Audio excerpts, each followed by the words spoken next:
இங்கே வருகை தந்திருக்கும் பத்திரிகை அன்பர்களே, பெரியோர்களே, சகோதர சகோதரிகளே, உங்கள் அனைவரின் மீதும் இறைவனின் சாந்தியும் சமாதானமும் என்றென்றும் நல்கட்டுமாக என பிரார்த்தித்த வண்ணம் என்னுடைய இந்த தலைமை உரையை துவங்குகின்றேன். திரைத்துறை ஒரு சமூக பார்வை என்ற கருத்தரங்கம் காலம் கைகூடிய நாள் வந்த அரங்கம் அல்ல. நீண்ட நாட்களாகவே உங்களோடு, அதாவது திரைத்துறை உள்ளங்களோடு கலந்துரையாட வேண்டும், பரிமாற வேண்டும் என்ற வேட்கை இப்பொழுதுதான் அது ஆரம்பமாக நடந்து கொண்டிருக்கின்றது. நாம் இங்கே சங்கமித்திருக்கின்றோம். ஆக திரைத்துறை துறையை சார்ந்தவர்களோடு ஒரு கலந்துரையாடல், அவர்களோடு ஒரு கருத்து பரிமாற்றம் நீண்ட நாட்களாகவே வேட்கையிலே இருந்த விஷயம். ஆக சமீபத்திலே ஒரு படம் ஏற்படுத்திய விஸ்வரூபம் எல்லோரையும் திரும்பி பார்க்க செய்தது. ஆக அந்த விஸ்வரூபம் ஏற்படுத்திய தாக்கம் எல்லோரையும் திரும்பி பார்த்ததோடு கருத்து சுதந்திரம் இல்லையா,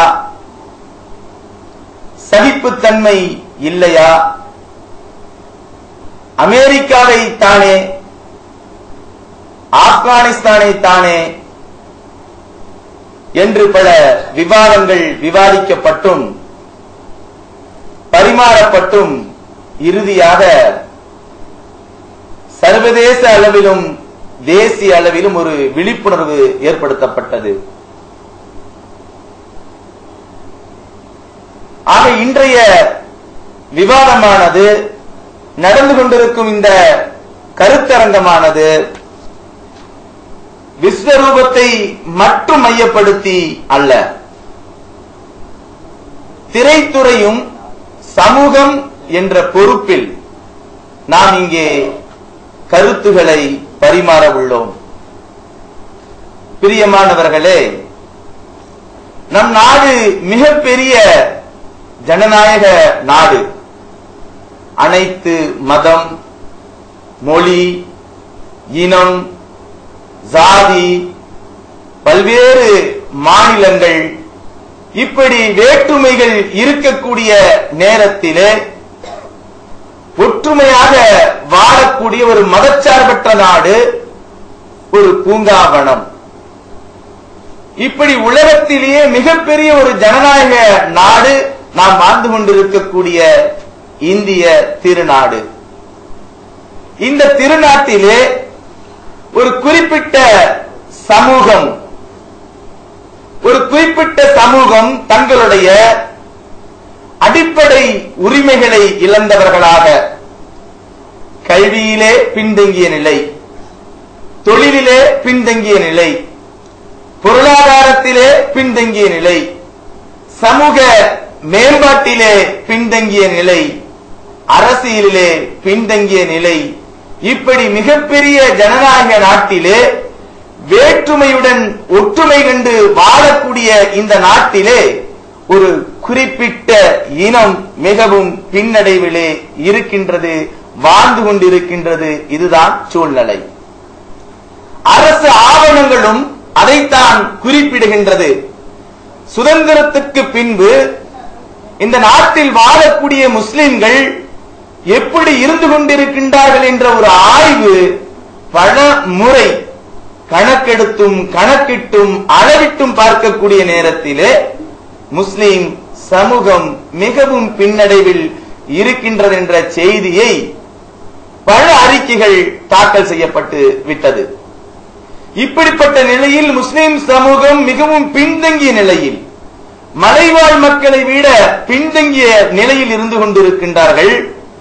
இப்படி பல முறை போட்ட அறிக்கையிலே ஒரு அறிக்கை, சச்சார் கமிட்டியுடைய அறிக்கை, இந்த தேசத்தில் வாழக்கூடிய, இந்த தேசத்தில் குடிமக்களாக வாழ்ந்து கொண்டிருக்கக்கூடிய, பூர்வீக மக்களாக வாழ்ந்து கொண்டிருக்கக்கூடிய முஸ்லிம்களை பற்றி சச்சார் கமிட்டி அறிக்கை குறிப்பிடக்கூடிய நேரத்தில் ரத்தன சுருக்கமாக சொல்கிறார். ரத்தன சுருக்கமாக எப்படி என்றால், இந்த நாட்டில் முஸ்லிம்களுக்கு பாதுகாப்பு இல்லை, செக்யூரிட்டி இல்லை. இந்த நாட்டில் முஸ்லிம்களுக்கு சம உரிமை இல்லை. இந்த நாட்டில் முஸ்லிம்களுக்கு ஐடென்டிட்டி இல்லை. அடையாளம் என்பது இந்த நாட்டில் வாழ்ந்து வரக்கூடிய முஸ்லிம்களுக்கு இல்லை என்பது மூன்றில் ஒரு விஷயமாக குறிப்பிடுகிறார். அந்த அடையாளத்தை தான் பாதுகாக்க வேண்டும் என்பதற்காக திரையுலகத்தோடு, திரைத்துறையோடு ஒரு பரிமாற்றத்தை நாம் வைத்திருக்கின்றோம். அந்த அடையாளத்தை அவர் குறிப்பிடக்கூடிய நேரத்தில், சச்சார் கமிட்டி குறிப்பிடக்கூடிய நேரத்தில், இந்த நாட்டில் வாழ்ந்து கொண்டிருக்கக்கூடிய முஸ்லிம்கள் கொச்சைப்படுத்தப்படுகிறார்கள். அவர்களுடைய கலாச்சாரத்தை துச்சமாக மதிக்கப்படுகின்றது. அவர்களுடைய நினைவு சின்னங்கள் எல்லாம் அகற்றப்படுகின்றது. அவர்களுடைய அடையாளம் முழுக்க முழுக்க அகற்றப்பட்டு இந்த நாட்டில் வாழ்ந்தார்களா என்ற வரலாறு இல்லாத நிலையை உருவாக்கி கொண்டிருக்கின்றார்கள். அவர்களுடைய அடையாளத்தை பாதுகாக்க வேண்டும் என சச்சார் கமிட்டி அறிக்கை தெளிவாக குறிப்பிட்டுள்ளது. ஒரு குறிப்பிட்ட நாட்களுக்கு முன்பு டெல்லியிலே சமூக ஆர்வலர்கள், ஆக்டிவிஸ்ட், மனித உரிமை ஆர்வலர்கள் எல்லோரும் இணைந்து மிகப்பெரிய அளவிலான ஒரு மாநாட்டை நடத்துகின்றார்கள். அந்த மாநாட்டில் சப்னா ஆஸ்மி, அதே போன்று உச்ச நீதிமன்றத்துடைய மூத்த வழக்கறிஞர் சாந்தி பூஷன், பிரசாந்த் பூஷன் போன்றவர்கள் எல்லாம் கலந்து கொள்கிறார்கள். அந்த மாநாட்டில் பல பிரச்சனைகள் விவாதிக்கப்பட்டது. குறிப்பாக ஒரு பிரச்சனையை மையப்படுத்தி விவாதிக்கின்றார்கள். என்ன பிரச்சனை என்றால், முஸ்லிம்களுடைய அடையாளம் கேள்விக்குறியாக உள்ளது. முஸ்லிம்கள் என்ற பெயரை கேட்டாலே மும்பை போன்ற மிகப்பெரிய நகரங்களிலும், டெல்லி போன்ற மிகப்பெரிய நகரங்களிலும் பணம் படைத்தவர்கள், நல்ல படிப்பறிவு உள்ளவர்கள், சமூகத்திலே உயர்ந்த அந்தஸ்து இருக்கின்றவர்களுக்கும் கூட குடியிருப்பதற்கு வீடு தர மறுக்கின்றார்கள். என்ன காரணம்? முஸ்லிம் என்ற ஒரே காரணத்தினால் வீடு தருவதற்கு, வாடகைக்கு வீடு தருவதற்கும், சொந்தமாக பெற்றுக் கொள்வதற்கும் பொது சமூகத்தில் வாழ்ந்து கொண்டிருக்கக்கூடிய மக்கள் மறுக்கின்றார்கள். ஆக முஸ்லிம்களுடைய அடையாளம் அங்கே கேள்விக்குறியாக்கப்பட்டுள்ளது. என்ன காரணம் என்றால், அவர்களுக்கு பின்னால் கொடுக்கக்கூடிய ஷேட் தீவிரவாதிகள், பயங்கரவாதிகள், அண்டை வீட்டாரோடு இணக்கமாக இருக்க மாட்டார்கள். அவர்களுடைய அடையாளமும் அவர்களுடைய கலாச்சாரமும் மனித குலத்திற்கு ஏற்புடையதில்லை என்ற அடிப்படையிலே பிரச்சாரங்கள் மேலோங்கி இருக்கின்ற காரணத்தினால் சிறந்த ஆக்டிவிஸ்ட் சப்னா ஆஸ்மி போன்றவர்களுக்கெல்லாம் வீடு கிடைப்பதில்லை. அதே நிலைதான் குறிப்பிட்ட நாட்களுக்கு முன்பு சென்னை மாவட்ட தலைவர்களுடைய சந்திப்பின் பொழுது சென்னையில் இருக்கக்கூடிய மாவட்ட தலைவர் ஒரு கோரிக்கையை வைக்கின்றார். என்ன கோரிக்கை என்றால், சென்னையில் இருக்கக்கூடிய பெரும்பான்மையான இடங்களில் முஸ்லிம்களுக்கு வீடு கொடுப்பதில்லை, முஸ்லிம்களுக்கு வாடகைக்கு வீடு கொடுப்பதில்லை, சொந்தமாக வாங்குவதற்கும் கூட பல நெருக்கடிகள் இருக்கின்றது. என்ன காரணம் என்றால், ஐடென்டிஃபை, அவர்களுடைய அடையாளம் கேள்விக்குறியாக்கப்பட்ட நிலையிலே பிரியமானவர்களே பார்க்க முடிகிறது. ஆக பல விவாதங்கள் முஸ்லிம்களுடைய அடையாளத்தை பொறுத்தளவு பல விவாதங்களுக்கு உட்படுத்தப்பட வேண்டிய விஷயமாக இருந்தாலும் கூட முஸ்லிம்களுக்கு சின்ன சின்ன விஷயங்களும் கூட மறுக்கப்படக்கூடிய ஒரு அவல நிலையை பார்க்க முடிகிறது.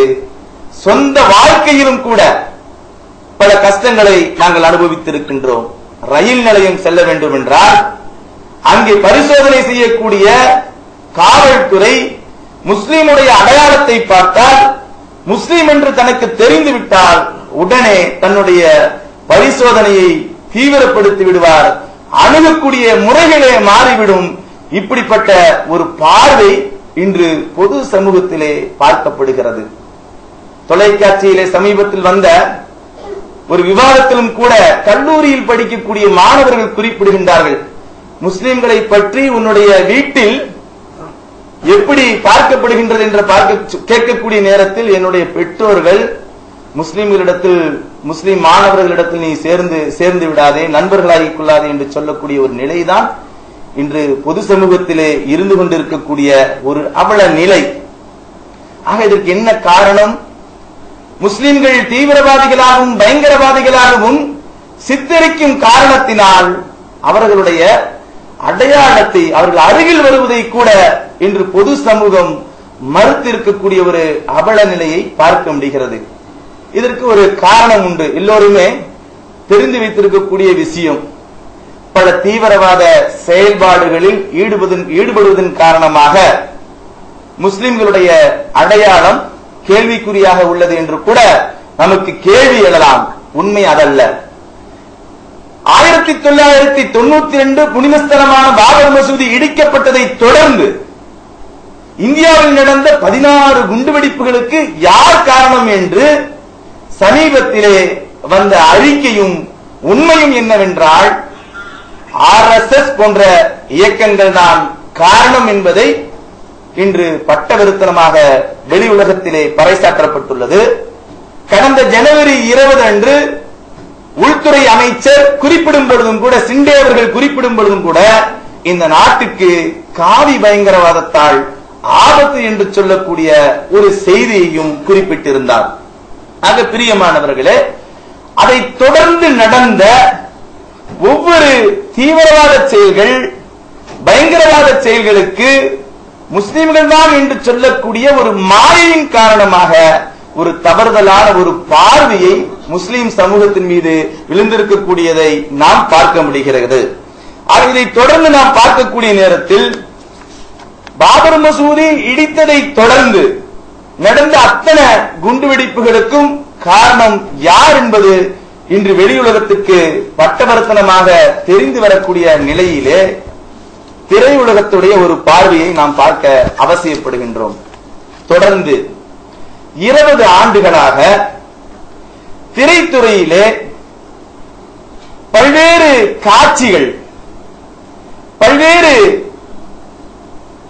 கருத்துக்கள் முஸ்லிம்களுக்கு எதிராக, குறிப்பாக நான் ஆரம்பத்திலிருந்து குறிப்பிடக்கூடிய ஐடென்டிஃபை, அவர்களுடைய அடையாளத்தை கொச்சைப்படுத்தும் முகமாக அடையாளத்தை தவறுதலாக சித்தரிக்கப்படக்கூடிய நிலை 20 வருடங்களாக நாம் பார்க்கக்கூடிய நேரத்தில் ஒவ்வொரு படத்திலும் ஒவ்வொரு விதமான கேரக்டர்கள் வரும். அதில் ஒவ்வொரு படத்திலும் வித்தியாசமான கேரக்டர்கள் கொடுத்து அந்த கேரக்டருடைய உச்சபட்சம் தாக்கம் என்ன நடந்தது, அந்த கேரக்டர்களுடைய தாக்கம் எந்த அளவுக்கு முஸ்லிம் சமூகத்தை தள்ளியது என்று நாம் பார்க்கக்கூடிய நேரத்தில் பிரியமானவர்களே, முஸ்லிம் சமூகம் பின்னடைவில் இருக்கக்கூடிய நிலையிலே நான் ஆரம்பத்திலிருந்து நான் குறிப்பிட்டேன், கல்வி, தொழில், அரசியல், பொருளாதாரம், இப்படி எல்லா துறையிலும் பின்தங்கிய நிலையில் இருந்து கொண்டிருக்கக்கூடிய முஸ்லிம் சமூகம் இதற்காக போராடி கொண்டிருக்கக்கூடிய நேரத்திலே அவர்களுடைய எப்படி இந்த 20 ஆண்டு காலமாக முஸ்லிம் சமூகத்தை பற்றியான தவறுதலான படக்காட்சிகள் எந்த நிலைமையை உருவாக்கியது என்றால், பொது சமூகத்திற்கும் விரோதமானவர்கள், அதே போன்று பெரும்பான்மையான இளைஞர்கள் சிறையிலே இருக்கக்கூடிய ஒரு அவல நிலை. பெரும்பான்மையான இளைஞர்கள் சிறையிலே இருக்கக்கூடிய ஒரு அவல நிலை, ஒரு ஆய்வறிக்கை. அதே சச்சார் கமிட்டி அறிக்கை குறிப்பிடுகின்றது, முஸ்லிம்களுக்கு இடஒதுக்கீடு இருக்கின்றதோ இல்லையோ, ஆனால் பெரும்பான்மையான முஸ்லிம்கள் சிறையிலே இருந்து கொண்டிருக்கின்றார்கள். தமிழகத்திலே 5.6% முஸ்லிம்கள் இருந்தால் சிறையிலே 9.6% இருக்கின்றார்கள். இப்படி ஒவ்வொரு மாநிலத்திலும் கணக்கெடுக்கக்கூடிய நேரத்திலே பெரும்பான்மையான முஸ்லிம்கள் சிறையிலே இருந்து கொண்டிருக்கின்றார்கள். இதற்கு காரணம் என்னவென்றால், சினிமா திரைப்படம் என்பது நாம் சாதாரணமாக எடுத்துவிட முடியாது. ஊடக சித்தரிப்பு என்பது எப்படியோ அதே போன்றுதான் திரைப்பட சித்தரிப்பையும் நாம் பார்க்க முடியும். நல்ல திரைப்படங்கள் தமிழகத்திலும் கூட உலக அளவிலும் திரைப்படத்துடைய வரலாற்றை நாம் திரும்பி பார்க்கக்கூடிய நேரத்தில் சமூகத்திலே பல்வேறு விழிப்புணர்வுகளை ஏற்படுத்தி இருக்கின்றது, சமூகத்திலே சீர்திருத்தங்களை பண்ணியிருக்கின்றது, சமூகத்திலே அரசியல் எழுச்சியை ஏற்படுத்தி இருக்கின்றது. இப்படி பல்வேறு தாக்கங்களை ஏற்படுத்திய திரையுலகம் முஸ்லிம்களுடைய விஷயத்தில் பார்க்கக்கூடிய நேரத்தில் கடந்த 20 வருடத்துடைய ஒவ்வொரு ஒளிபரப்பும் எதிரான கருத்துக்களை பரப்பியதன் காரணத்தினால் ஊடகத்தில் எப்படி ஒரு தாக்கம் ஏற்படுத்தியதோ அதே போன்று கலை உலகத்திலும் முஸ்லிம்களுக்கு மிகப்பெரிய அளவிலான ஒரு தாக்கம் ஏற்படுத்தி, அந்த தாக்குதல் திரையுலகத்தினால் ஏற்படுத்திய அந்த தாக்குதல் பெரும்பாலான ஒரு பாதிப்பை முஸ்லிம் சமூகத்திற்கு ஏற்படுத்தி இருக்கின்றது. இந்த பாதிப்பை சிறைச்சாலையிலே பெரும்பான்மையான முஸ்லிம்கள் இருந்து கொண்டிருக்கின்றார்கள். இன்று அவர்கள் எல்லாம் நிரபராதிகள் என்று விடுதலை செய்யப்பட்டு அவர்களுடைய குடும்பத்தோடு அவர்கள் வரக்கூடிய நேரத்தில் தன்னுடைய தாய் இந்தியர்களெல்லாம் வயதாகி நிறைய தாய் இந்தியர்கள் உயிரிழந்து அவர்களுடைய குடும்பங்கள் எல்லாம் சீரழிந்து போகக்கூடிய ஒரு அவல நிலையில் தான் இறுதியாக சிறையிலிருந்து வெளியே வந்திருக்கின்றார்கள். ஆக இப்படிப்பட்ட ஒரு தாக்கம், இப்படிப்பட்ட சமூகத்திலே ஒரு தாக்கம் தவறுதலான சித்தரிப்பின் காரணத்தினால் ஏற்படுகின்றது. பாப்புலர் ஃப்ரண்ட் ஆஃப் இந்தியா கலை உலகத்தை பொறுத்தளவு வரவேற்கின்றது. அதில் எந்த விதமான மாற்று கருத்தும் இல்லை. நான் ஆரம்பத்திலே குறிப்பிட்டேன், சமூகத்தினுடைய சீர்திருத்தங்கள், விழிப்புணர்வுகள், நல்ல கருத்துக்கள், அரசியல் மாற்றங்களை ஏற்படுத்துவதற்கு எந்த அளவுக்கு சினிமா உலகம் காரணமாக இருக்கின்றதோ அதே போன்று, ஆனால் முஸ்லிம்கள் ஒரு பின்னடைவுக்கும் சினிமா உலகம் காரணமாக இருக்கின்றது என்பதை நான் உங்களுக்கு சுட்டிக்காட்டினேன். ஆக இந்த நிலைமையிலிருந்து ஒரு மாற்றத்தை ஏற்படுத்த வேண்டும். கடந்த 2012 ஏப்ரலிலே தலைவர்களுடைய சந்திப்பின் பொழுது மிக முக்கியமாக விவாதிக்கப்பட்ட விஷயம் என்ன விஷயம் என்றால், தொடர்ந்து திரைப்படத்துறையிலே பல காட்சிகள் தீவிரவாதிகளாகவும் பயங்கரவாதிகளாகவும் வில்லனை போன்ற காட்சிகள் எல்லாம் திரைப்படத்தில் வருகின்றது, நாம் என்ன செய்வது என்று கேட்டு தலைவர்களுக்குள்ளே விவாதித்து அது ஒரு தீர்மானம் எடுத்தோம்.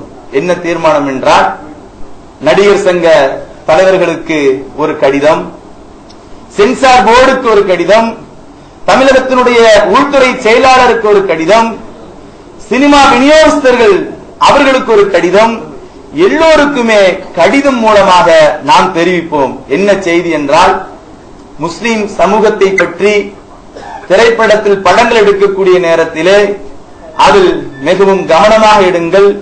எங்களுடைய மனங்கள் புண்படுகின்றன, எங்களுடைய உள்ளங்கள் புண்படுகின்றன. ஆக நீங்கள் திரைப்படம் எடுக்கக்கூடிய நேரத்திலே நீங்கள் எங்களுடைய மனம் புண்படாத விதத்திலே எடுத்துக் கொள்ளுங்கள் என 2012 ஏப்ரல் நாளிலே தீர்மானம் எடுத்து எல்லா நபர்களுக்கும் கடிதம் மூலமாகவும் மனுக்களையும் கொடுத்து நாங்கள் சமூகத்துக்கு, சம்பந்தப்பட்ட சமூகத்துக்கு நாங்கள் தெரிவித்தோம். ஆனால் தொடர்ந்து ஒரு சில நிகழ்வுகள் மாற்றமாக நடந்து கொண்டுதான் இருக்கின்றது. ஆகவே இந்த தருணத்திலே திரைத்துறை ஒரு சமூக பார்வை என்ற இந்த கருத்தரங்கிலே நாம் கருத்து சுதந்திரம், சகிப்புத்தன்மை, அதை போன்ற விஷயங்கள் நாம் விவாதிக்க வேண்டும் என்றால் இந்த நாட்டில் எந்த அளவுக்கு நாம் எல்லோரிடம் சகிப்புத்தன்மையோடு இருந்து கொண்டிருக்கின்றோம், கருத்து சுதந்திரம் என்ற அடிப்படையில் எதையெல்லாம் பரிமாறலாம் என்ற ஒரு விவாதம் நீண்ட விவாதமாக இருக்குமானால் நாம் இங்கே விவாதிக்க வேண்டிய விஷயம் என்னவென்பதை திரைத்துறையினர்களுக்கும் சமூக ஆர்வலருக்கும் நான் குறிப்பிடுகின்றேன். சமூகத்தில் திரைத்துறையினால் ஏற்படுத்திய ஒரு தாக்கம், திரைத்துறையினால் முஸ்லிம் சமூகத்துக்கு ஏற்படுத்திய ஒரு தாக்கம், ஒரு சமூக பொறுப்போடு நாம் எல்லோருமே ஒருங்கிணைந்து அந்த தவறான கருத்துக்களை பரப்புவதிலிருந்து மாற்றி இந்த சமூகத்தினுடைய ஒற்றுமைக்கும் சமூகத்தினுடைய நல்ல வளர்ச்சிக்கும் ஒருங்கிணைந்து செயல்படக்கூடிய ஒரு கருத்தரங்கமாக இந்த கருத்தரங்கம் அமைய வேண்டும் என கேட்டுக்கொண்டு வருகிற அனைவருக்கும் வருக வருக என மீண்டும் வரவேற்கிறேன். வாஹிர் தாவானா அல்ஹம்துலில்லாஹி ரப்பில் ஆலமீன். அஸ்ஸலாமு அலைக்கும் வரஹ்மத்துல்லாஹி வபரகாத்துஹு.